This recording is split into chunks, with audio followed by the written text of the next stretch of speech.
A female superhero knows she was brainwashed but has to spin things, so her master doesn't get in trouble.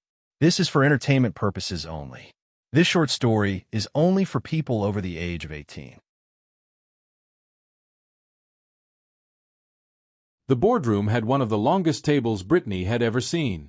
She, one time, even counted how many supports it took to hold up the massive oak table, and it was 9. For some reason that stuck in her mind. The table had plenty of chairs around it, sitting under large portraits of the most popular superheroes and heroines. Brittany was glad the 2 men in the room were not seated under the portrait of herself. Miss Waxweiler, thank you for coming. One man in a nice and tight gray suit said, standing to offer her his hand to shake. His hair was cut in a fashionable way that men turning gray at the temples would wear it. He had a slight scar on his left cheek, and his chin had a dimple. His brown eyes made Brittany uneasy, like he was constantly looking for fault. It isn't like I had a choice, Brittany said, shaking the tall man's hand. We're not here to cause problems. The other man said, standing and shaking Brittany's hand as well. This man looked more like a father that seemed happy that he was living a life of his choosing. He felt relaxed, like someone that wasn't there to cause problems but ease things out. For Brittany, she liked him as soon as she saw him swipe his hand through his thinning brown hair, and the top button of his dress shirt under his tie was undone. This was the kind of man that had a job, but it wasn't his primary concern. Just to establish things, I am Julius Valiente, and this is my colleague Leon Santo. The very serious-looking man said. For the record, what is your name? Is this being recorded? Brittany asked. Yes. Leon stated. Consider this to be official. Am I being reprimanded? Brittany asked. No. Julius said. Yes. Leon said. Brittany gave them a look. Fine. She finally said. My name is Brittany Milagrosa Waxweiler, also known as the Hero Fist Fight. This is about Eric, isn't it? Yes. Julius said and reached down to something on the floor between his chair and Leon's. He came back up with a sheet of paper and a pen. We're going to release a public statement of what happened with Eric Chandler. So, please, read this, sign it, and we can let the public know what happened. Brittany slid the paper before her and read it quickly, her super speed letting her absorb the information in a second. Her brown eyebrows came together in concern. This isn't what happened, was the first thing she said. This also makes Eric sound like a horrible monster. I will not sign this. I do not agree with this. You two should be ashamed of yourself for making this up. Regardless, this is what the public will know. Julius said, sounding firm. It's wrong, Brittany said and smashed her fist on the table. Her anger pulled back at the last second. She could have destroyed the table. She could have ripped the men limb from limb. She was angry enough to do so. What she did do was crack the oak table with the bottom of her closed fist. I don't care what you want the truth to be, this isn't it. I will bring this place down if you try and put something like this out. Eric was not the villain here. The 12 women he enslaved and sexually assaulted would speak differently. Julius stated. Brittany was about to lose it. Her jaw was clenched. Her face was red. Her eyes were menacing. Brittany, take a step back. Leon said calmly. Look at it from all the angles than just emotion. You are a logical and reasonable woman, so don't act like an animal. This cut through some of Brittany's anger. Leon saw the decreased aggression and pressed it. You are a hero to millions, if not billions, around the world. People look up to you. They idolize you. You are what they aspire to be, even if they don't have superpowers. What would they want to be if you did something and they will regret? This did calm Brittany down. Your picture is on every conceivable merchandise. Julius said, ruining the effect. You make millions every minute. Would you want to throw that all away just for feelings? Brittany's jaw clenched again. What's that line? Brittany said, thinking for a moment. You think you can blackmail me with money? Go fuck yourself. I hope that's clear. What did we get wrong? Leon asked quickly. What? Brittany said, turning to him. She was clearly still angry. What did we get wrong? Leon asked again. Given your state of dress and attitude, how can we not say that you might still be under Eric's control? Brittany looked down at her clothes. It would have been fine to wear out on the street. It was a yellow checkered sleeveless halter top, showing off her arms, shoulders, and tied up in front and back to show off her tight middle. Her light blue shorts were a bit higher than mid-thigh, but tight on her muscular legs and firm ass. She was wearing sandals, but they were stylish leather ones with transparent plastic tops, showing off her pink nail polish. Her brown hair was loose around her head, unlike in her hero costume where it was in a ponytail out the back. She looked nothing like her alter ego fist fight. A question did pop into Brittany's head. Did she dress like this before Eric? No, she was very conservative back then. Then, she didn't have anyone to impress. Eric isn't controlling me. Brittany said and then with a sigh added. Not anymore. But he wasn't what that statement said. I will die on that hill of not letting you smear his name. His name is already smeared, internally. Julius said evenly. We're here to protect you, and this company. And everyone who works here. Leon added. This isn't all about you. You're being a hero more than just with your fists. You provide jobs. You personally have charities. You bring awareness to social problems that would otherwise go overlooked. If you go and die on whatever hill you want, but who's going to die with you? Brittany paused. For long moments she didn't say anything. There was conflict in her mind. The one rule that she'd always lived by won out. Help those that need help. We need to change that statement, if you want any hope of me signing anything. Brittany said, giving no wiggle room. We're fine with that. Leon said, not even looking over at Julius. So tell us what happened. Where should I start? Brittany asked. How about how you met Eric? Julius offered, resigning himself to not getting his way. Well, to do that you have to go back to defeating Dr. Ferraro. Brittany said with a sigh. Do you two know who I'm talking about? No. Julius said. Yes. Leon said. Mad scientist. Supplied supervillains with tech that even they didn't understand. Always seemed to have his own agenda. That's the one. Brittany said with a nod of her head. Dr. David Ferraro. I took him on outside of Cater Lake. I'm sure the fight is still online. I was all alone, and that guy had tech that my super speed, super strength, and super endurance couldn't touch. He was laughing at me the whole time. Then he got bored. It gave me a chance to land one good punch. By that time, I was so frustrated and angry I didn't hold back. DNA confirmation of the pink mist that remained showed it was Dr. Ferraro. You think you disintegrated him? Julius asked skeptically. It wouldn't have been the first time. Brittany said.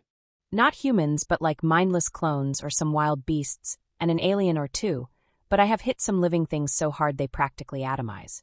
I thought I had done that with Dr. Ferraro. I saved the day. Hooray, go me. What was he doing? Leon asked. I have no idea. Brittany stated. He was spotted at the lake, doing something under the water in a homemade. For Dr. Ferraro, homemade means better than anything anyone else has. Diving suit. I went to the lake, confronted him when he came out, and he shot me with a laser first. This resulted in what we thought was his death. It took a week for people to track down his secret lab. Eric was tasked with cataloging and discerning the lethality of Dr. Ferraro's inventions. I met Eric when I got curious and went to the lab just to see what was in there. You'd never met Mr. Chandler before this? Julius asked. I'd never even heard his name before. Brittany stated.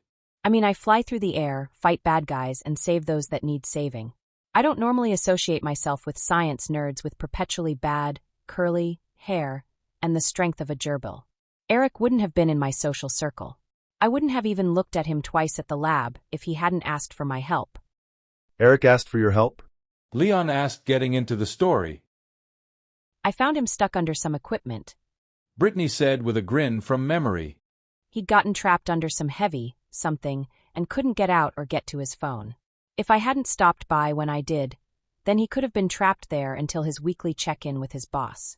When he first saw me, he asked if I was a guardian angel or the angel of death. Even stuck under something crushing his chest, he was still making jokes. It made me smile. He didn't recognize me as Fist Fight and told me that there was a hydraulic jack in another room in the labs. This prompted a conversation about whether he thought I was weak, which resulted in Eric stating that he'd be surprised if I could lift the equipment crushing him. I lifted the equipment with one hand over my head. Eric admitted to being very surprised. This wasn't reported. Julius stated. What wasn't reported? Brittany asked, losing her smile. Mr. Chandler being crushed. Julius stated. He said he was fine. Brittany said with a shrug. Really, the first thing he did was go to the bathroom because he really needed to pee. After that we started talking about who he was, thanking me for saving him, and then we got to all the inventions that Dr. Ferraro left. Eric had this wonderment that I'd only seen in children when showing off what he'd found. A canister that made things in it instantly disappeared as soon as the door was closed. A light that supergrew plants, and their seeds also supergrew at only slightly slower speeds. A bubble shields the size of a person but fits into a ring. If Dr. Ferraro was after money, all he had to do was sell half of what Eric was showing me, and he would have been a billionaire. You seem infatuated with Eric at this point. Leon offered. I guess I was. Brittany said, thinking. We spent hours talking. I talked about how I grew up with a father in an auto repair shop and mother managing an ice cream shop. I told Eric how I got my powers by inhaling fungus spores that came off a glowing meteorite. He told me how he was always the top of his class, and after college he was looking for something meaningful. We hired him just a few months before to safely reverse engineer villain tech. Eric was a lovable nerd, and I felt some connection to him. Did you report this relationship to your handler, Mrs. York? Julius asked. No, and I'm guessing this is what I'm going to be reprimanded over. Brittany said with a resigned sigh. Karen will contact you when she's done cursing everyone and everything. Leon stated. I didn't see as Karen's problem because I wasn't in costume as fist fight. Brittany said. According to the handbook, relationships only need to be reported when my superhero persona is involved. I was wearing a sweatshirt with a sarcastic comment about Mondays, and sweatpants that had catsup stains on them. I didn't look at all like fist fight. So no, Karen didn't need to know about what I was feeling for Eric. Did he ask you out? Leon asked with a small grin on his face. He did. Brittany said with her own grin. It was the first time I even considered going to a 3D printer exhibition. You never realize how creative nerds can be until you give them toys to play with. I was not surprised that the women there were making 3D printed, male members and showing how to smooth them down for, use. Moving on. Julia said, wanting to get past this. When did Eric take over your mind? He didn't. Brittany started and then stopped herself. Okay, he did take over my mind, but it wasn't like that was traumatic or anything. We'd been dating for 3 months by then. We didn't do anything to each other that was beyond lips and fingers, just so we're clear. If I have sex with someone, I need to let Karen know. I know this. Eric, well, he is very good with his fingers. He is also very tender with his lips and tongue. Brittany. Leon said, sounding a touch annoyed. Please focus. Right, sorry. Brittany said, getting back on task. So, I was going to meet up with Eric at Dr. Ferraro's lab. I was going to take him horseback riding. When I got there, well, Dr. Ferraro was there too. I thought he was dead? Julius asked. So did I. Brittany agreed. There he was, alive and solid with Eric. Now Eric was sitting in a chair, ramrod straight. Eric's eyes were closed and seemed entranced or something. I came in, threatened Dr. Ferraro, who flicked his finger at me, and I was suddenly encased in some sticky semi-solid foam. It would give but not rip or tear. Only my head was free. That's when Dr. Ferraro started telling Eric that Eric, should take whatever he wanted. Eric should use his powers, which I had no idea what Dr. Ferraro was talking about, to take whatever and whoever struck his fancy. Eric should not be held back by social norms or desires of others. The whole time I was using brainwashing tactic A, trying to get them to listen to reason, honesty, heart, and that they were fighters and better than being controlled. Why not go for brainwashing tactic B? Julius asked. I didn't want to possibly hurt Eric. Brittany said. Then Dr. Ferraro looked at me and said, I can't stay and have fun, but no, I would have loved to. With that, the villain vanished. Eric was still, eyes closed, frozen, and not hearing me at all, or so it seemed. I eventually pushed with my legs with all my strength and ripped the entire wad of foam off the ground. In doing so, I spilled over a cup of water, which instantly dissolved part of the foam around me. I ran to one of the emergency showers. Dr. Ferraro at least had lab safety in mind when he set things up, and the water that came out dissolved the rest of the foam. I instantly ran to Eric to check on him. Brittany stopped at this point. Her eyes looked down at the table. They seemed to focus on the crack in the oak she had made. She ran her fingers over the crack, feeling the small split in the wood. Do you need a minute, maybe some water? Leon asked. Brittany sighed. If I tell you what I really need, you'll just say I'm still being mind-controlled. Brittany said sadly. It's okay to need people in your life. Leon said sympathetically. You can freely say you need Eric. Superhero or not, you need loved ones and love, and to know there are people out there that will love you back, no matter what. I'm sure Eric would have appreciated your love for him. It was like a fucking movie. Brittany finally said. Eric was still unresponsive, and I held his head in my hands, and I kissed him. I don't know why I did that, but I kissed him. I felt him jolt, and I pulled back. I looked into his eyes, and that's when it happened. He opened his eyes. It was like a kaleidoscope effect coming out of his eyes into mine. Little bits of my mind twinkled out like stars. I was looking up into those amazing eyes when I finally came back to myself, and found I was on my knees. Eric was over me, blinking and wondering what was going on. What did he say? Julius asked. Brittany gave a little laugh. He looked around. Brittany said with a wide smile. Then Eric said, I think I fell asleep, but nothing's on fire, so I call that a win. Then he looked down at me, confused. Understand at that time, my mind was already fried or selectively turned off, as the mind wipers referred to it as. Every move Eric made was like a ballet. Every word he spoke was like a choir of angels. Every look he gave me was like the creation of the universe. At that moment, Eric wasn't a god, I've met those, or even the god. Eric was above all that. Eric was God's god. I wasn't beneath him, but a small spark of his will. I didn't worship Eric as much as be part of him. It's hard to put into words, but I didn't feel anything but love and oneness with Eric. I wasn't thinking slave or obedience, but desire and love and the feeling of belonging to this person that was beyond God. How did Mr. Chandler react? Julius inquired, seeming to get into the story now. He didn't seem to know what was going on either. Brittany stated.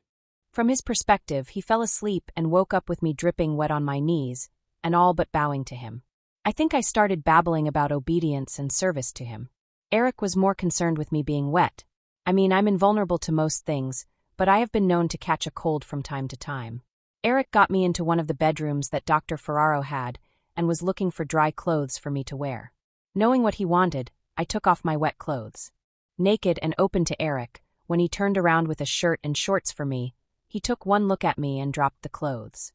I know I have an amazing body, but Eric had never seen me naked. Maybe it was the brainwashing, or maybe it was 3 months of dating, but after seeing me naked, Eric, well, took me. Took you. Julius stated. Took me. Brittany agreed. As in he had sex with you. Leon offered. Sex is an act of procreation. Brittany answered with a grin. This was something so beyond that it might not even be in the dictionary. It wasn't just sex. I wasn't just making love. Making love is what grandmothers would whisper about in hushed tones at the back of church. I loved it, however. His hands all over me made gooseflesh pop up. The heat inside me that active volcanoes can't compare to. An emotion of craving and passion that lit up every part of my brain, body, and soul. I had Eric in my arms, and I was in his, and we were together, and the world was nothing but the energy between us. I've had sex before. This wasn't sex. This was like the creation of an entire universe.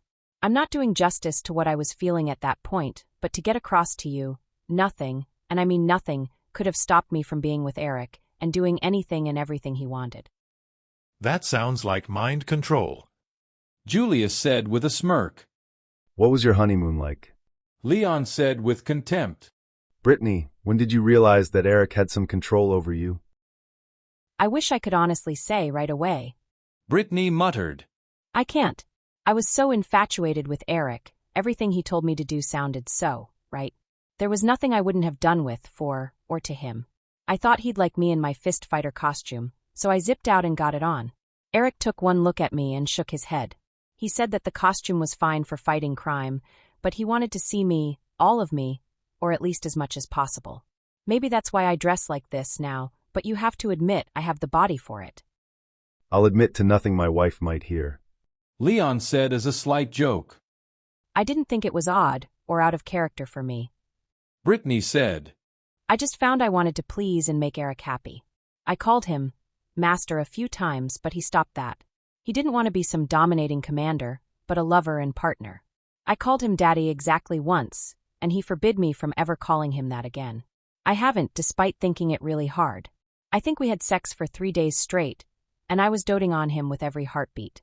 Eric, being Eric, he wanted to get back to work and suggested that I do the same. I didn't want to leave him, but I did want him to be happy, so I did as Eric asked. Brittany stopped talking for a moment.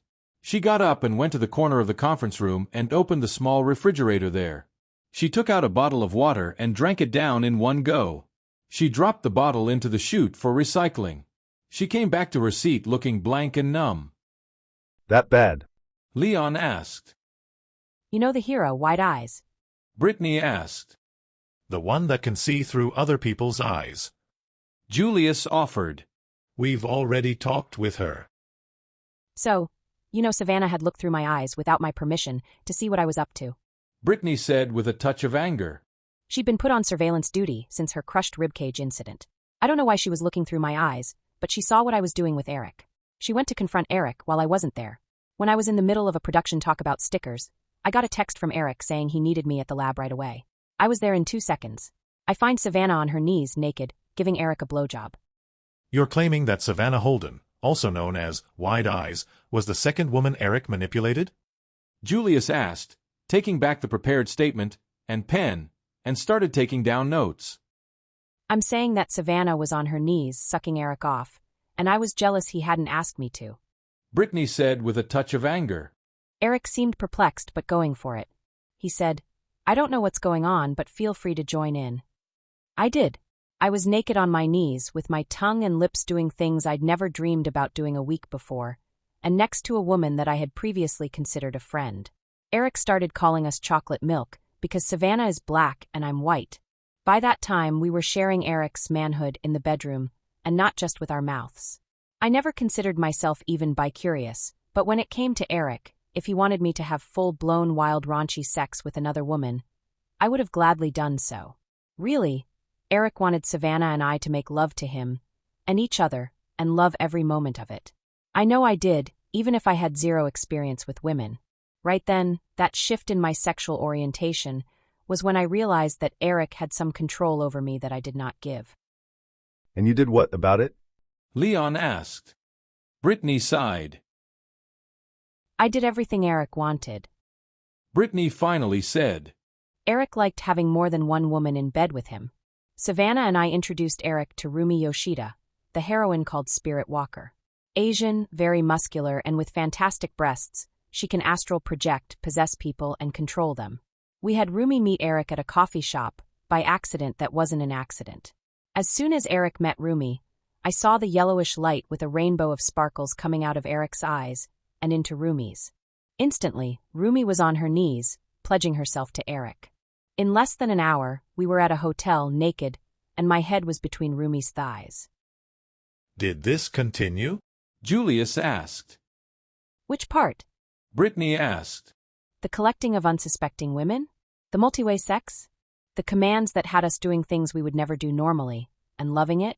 The answer is yes to all of that. What stopped Eric from getting more than 13 slaves was the fight we had. Who had? Julius asked with furrowed brow. It started with Scarlet Spectacle. Brittany said with a heavy sigh. Natalie Frank. She can turn herself and whatever she touches into light, in any form she wants, and then turn it back into matter at the time of her choosing. She was bragging about how much of Eric she still had in her, and she hoped to be the mother of his child. I had to inform her that Eric was fixed, something that could be reversed if he wanted to, but Eric couldn't have children. This pissed Natalie off. This started the fight, which erupted into, who does Eric have sex with the most, with a moving metric of time, duration, pumps, and load. The fight woke Eric, who came in and started issuing orders. We all obeyed. Seeing us all obey his every command, had Eric issuing even more outlandish orders. We obeyed those too. Gentle Phoenix was ordered to eat a wooden chair, and she did.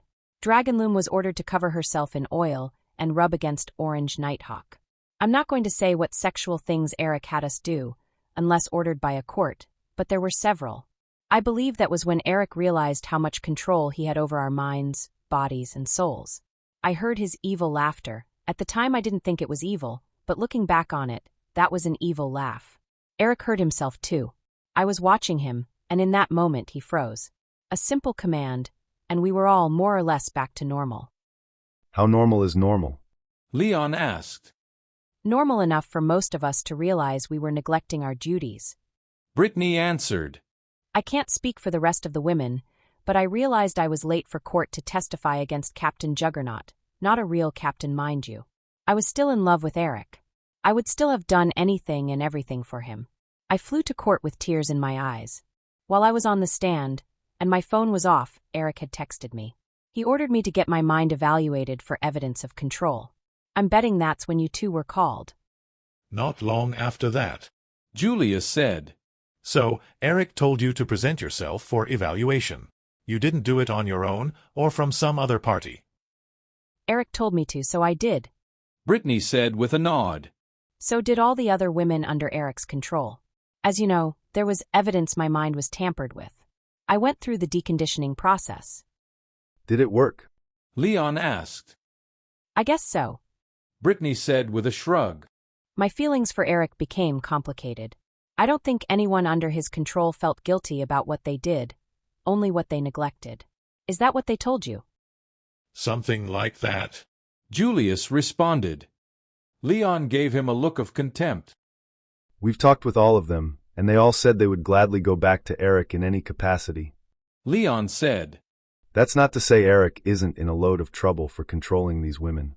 By law, people who have been mind-controlled cannot press charges, fail to press charges, or be used as witnesses. You can understand why. Outside looking in, we have to say, Eric did control you. I know. Brittany said, lowering her head. I don't want Eric to get in trouble for controlling my mind, but is that me saying that or brainwashed Brittany saying that? I don't know. After telling us this, which would have been helpful yesterday, Julius said, looking at the notes on the original statement, we can spin this that Dr. Ferraro used Mr. Chandler as a puppet to get to you and the other female heroes. This is just another villain attack, but using someone on the inside to take out as many heroines as possible. We'll skip the sexual parts. We can even make it sound like Mr. Chandler is the hero for fighting the control Dr. Ferraro had over him, to free you all. I can work with this. Brittany. Leon asked tenderly. Are you still seeing Eric? Brittany choked for a moment. He doesn't want to see me. He feels guilty about what he did to me and the other women. It's been 2 days. Julius noted. Go talk to him. Leon suggested. Try to. He's under house arrest at the moment, so you know where to find him. I don't think Eric is a threat, and you two really need to hash things out. He doesn't want to see me. Brittany said, sounding like she was about to cry. Then talk to him through a door. Leon said. I imagine he's having as hard of a time dealing with this as you are. Be a hero. Save your boyfriend. Brittany gave a snort of a laugh. I'm going to go now. Brittany said, standing up. Email me when you have another statement ready. I'll review it and see if I agree. Until then, talk to no one. Julius said, making more notes on the statement. Except for Eric. Leon said with a sympathetic smile. Brittany left the conference room and went out into the hall. She ducked her handlers and security. She made it to one of the flight pads on the building and took off into the sky. Brittany flew high into the sky until the air was frigidly cold and the oxygen was thin. She let herself fall back down. Many minutes of free fall, weightlessness, and cold unfeeling of nothing in contact with her but air. She pulled up and started flying a handful of meters above the ocean. As she came upon the city, she had a choice. Fly to her penthouse, or her house, or her apartment, or she could fly to Eric's condo. Brittany found herself flying to the condo. As many times before, Brittany landed on the balcony outside of the bedroom on the second story of Eric's condo. The sliding glass door was always unlocked for her, and it was this time too. Brittany came inside, smelling the musky scent of Eric. There was still the undertone of sex and bodies in the room. Brittany looked longingly at the bed. She spent countless hours on that bed, doing things to Eric that would never be written down, but made her blush at the memories. The other bedroom at the condo was a home office, with books, papers, diagrams, and Brittany saw the canister that made things vanish. That tube that Eric had shown her months ago and was still a mystery. He had taken it home to investigate it more. Brittany smiled at what a nerd Eric was. A wonderful, caring, and inquisitive nerd. Brittany felt her pulse speed up. On the stairs down to the first floor, Brittany heard what sounded like a conversation. She quickly realized Eric was listening to a podcast about the latest scientific discoveries in the world. In the world with superheroes doing the impossible, science always was trying to catch up. For that, Brittany thought Eric was magnificent in trying to quantify the impossible. A task many would have given up on was now his life's goal. That drive to comprehend the unfeasible made Brittany feed the heat of desire already in her chest. Turning to the kitchen where the sound was coming from, Brittany gasped. She wasn't prepared to see Eric. His blonde hair was curly on his head, short on the side. His face long with a blunt chin. His eyes bugged a little out of his head. He stood, thin, and slightly stooped over. Dressed in a t-shirt, sporting an anime character in fighting stance, and black nylon shorts, he looked relaxed in his bare feet. A blue bandana hung around his neck as Eric spread peanut butter on slices of bread, while hearing how eyes could create lasers. Eric. Brittany choked out. Brit. Eric shouted, dropping the knife that still had peanut butter on it. As the utensil clattered to the floor, Eric scrambled to pull the bandana from around his neck up over his eyes. You're the only person I let call me Brit. Brittany said with a smirk. She looked at him, covering his eyes with a bandana with concern. What are you doing? Trying not to hypnotize you or whatever. Eric said, making sure the bandana was tightly knotted behind his head. He then blindly tapped his phone to stop the podcast. Brit, what are you doing here? I had to see you. Brittany said, trying to keep her voice in check. I miss you so much. I miss you too. Eric said and reached out blindly for her. Brittany went into his arms and felt his warmth. She pressed her body against his, and the two seemed to fit together as only humans in love could. You shouldn't be here. Eric said after a long minute. They're probably going to arrest me soon. You don't need that kind of publicity. I don't want to. Brittany said, and held on to Eric for a long minute more. I don't want to leave you ever. I did this to you. Eric said sadly, and groped to find a chair in the kitchen to sit down in. Brittany went over and put the back of the chair into Eric's hand. She also picked up the peanut butter knife from the floor and dropped it into the sink. She wet a paper towel and cleaned up the peanut butter from the linoleum. Yes, you did. Brittany said, dropping the paper towel in the trash. Brit, I'm so sorry. Eric said, still blindfolded. I'm not. Brittany said with almost a touch of anger in her voice. I've saved countless people. I've saved countries from villains, aliens, and natural disasters. I've saved this world from extraterrestrial threats that no one will ever know about. I've done it for people I'll never meet. I'll never touch. I'll never take to bed. Now I have something or someone to look forward to. I have a reason, a personal reason, to fight. Just to be clear, Eric, you're that reason. I don't deserve it. Eric said sadly. I did things I'm not proud of at all. I still did them, and I don't think it was because of Dr. Ferraro. I made you all dance for me, naked, and become bisexual. Is that so wrong? Brittany asked. You don't think so? Eric asked, mocking. Oh sure, Brit, now you have no problem having a woman in bed with you, when if you go back a month, such an idea would have you hitting me with pillows, if I was lucky. Eric. Brittany sat down in the other chair in the kitchen. She took Eric's trembling hands into hers. She could feel his shaking slowly diminish to nothing. One thing I learned really quickly about being a superhero is nothing will ever stay the same. You can try to put things back to the way they were, but you'll never get there. So, what? That I now have no problem having sex with another woman. Is that so wrong or bad? This isn't the 1960s. As long as I don't flaunt it in front of cameras, two adult consenting women in bed together isn't a horrible crime. Brit, I love you. Eric said, and even blindfolded, he looked like he was gazing into her eyes. I have loved you since you saved me from being under that equipment all those months ago. I've loved you since you showed me that there was more to you than being a hero. I love you, rough edges and all. You think I have rough edges? Brittany said, sounding harsh, but with a huge grin. Nothing that bad. Eric quickly said. Don't leave the water running while brushing your teeth. If there's time left on the microwave, clear it out when you're done. I like fresh towels when taking a shower and don't reuse the same towel before washing them. So, not that horrible of rough edges. And when we have sex? Brittany asked with a sparkle in her eyes. I know you could crush me. Eric said and paused for a breath. You could be a little more forceful in bed. I can take it. I know I can't hurt you. I like smacking your ass, even if it is hard as a tree trunk.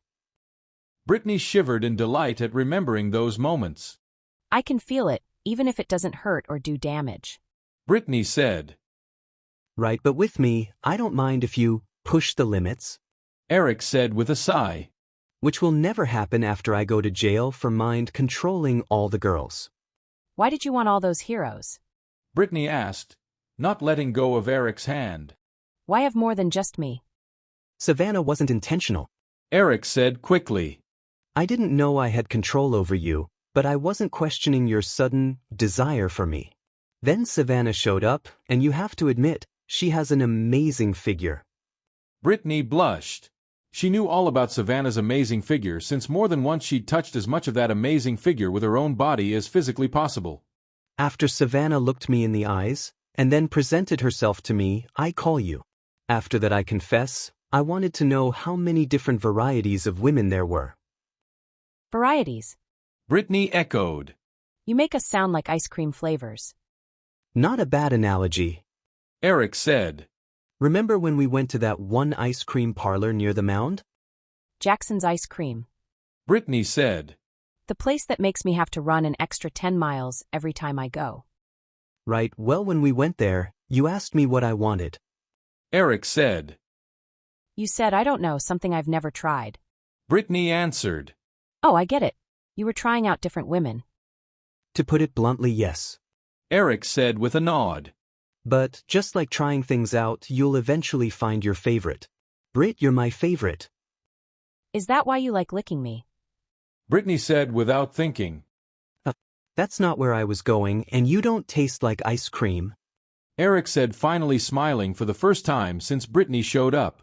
Brittany, I love you. I love you too. Brittany said with emotion behind her words. I've loved you since before Dr. Ferraro did whatever it was he did to your eyes. Just then, Brittany's phone chirped that it had a new email. I think I know what that is. An arrest warrant. Eric said. You know where the handcuffs are up in my closet. This made Brittany laugh. This is the new official statement of what happened. Brittany said, reading the email on her phone. Oh, this is very different than the first one. How bad was the first one?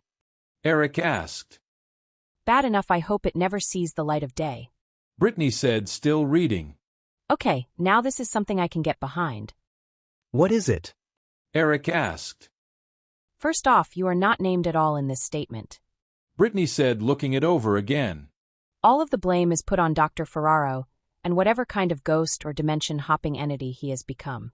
Dr. Ferraro controlled you to cause chaos and disorder, but you targeted only heroes, because we're the ones that can take the punishment, and not innocent people. Extreme act of will, blah blah blah, fight off the control and freed the female heroes. Therapy is being offered and encouraged to all parties involved. The unnamed pawn is being evaluated for further therapy, but is likely not going to face any punishment or reprimand for being caught up in a scheme by Dr. Ferraro. I'm probably still going to get reprimanded. Eric said. Probably. Brittany agreed. Let me tell those 2 attorney guys that I agree to this. And there's an email from Karen York. Who's Karen York? Eric asked. My handler that I should have told about you, but didn't. Brittany said, swiping on her phone. Yep, she's yelling at me over email. That's impressive. I'm setting up a day and time for the 3 of us to meet. How's tomorrow morning work for you, honey? Shouldn't I be calling you honey? Eric asked.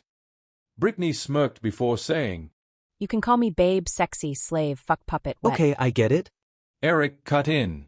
Sure, tomorrow morning works fine with me. Maybe by then we'll have worked out what I'm going to do about my job and such. You could always enslave Karen with those amazing eyes of yours. Brittany offered, sending off a response. She's a touch on the mature side, married, with adult kids, but she has naturally blonde hair and a tight body from all the marathons she does and is always training for. No, I don't think I'm going to do that. Eric said with a grin. I found my favorite flavor, and it's you, my sexy, fuck puppet, slave. Brittany's eyes went wide hearing this. Her face flushed, and her legs squeezed tightly together. Honey, Brittany said, sounding serious. take off the blindfold. Eric paused. You know what will likely happen? Eric said, standing up. Brittany stood up too. She ran her hands up and down his body, feeling him through his shirt. She touched his lips with her fingertip and then brought her lips to his. The kiss was a full kiss. Arms wrapped around each other. Heat was exchanged as both reacted with lust of lovers. Brittany broke off the kiss but kept Eric in her arms. She breathed hard as she said, I love you. I will always love you. I know you do too. I submit to you. Brittany reached up and slid the bandana from Eric's eyes. His eyes were closed. For a long moment, those eyes were closed. Brittany let the bandana fall to the floor as she gently touched the side of Eric's face. I love you. Eric said. I love you too. Brittany said. Eric opened his eyes. The end. This was a work of fiction. Any similarity between people, living or dead, is purely coincidence. This scenario did not, or should not, have happened in real life. Thank you for listening.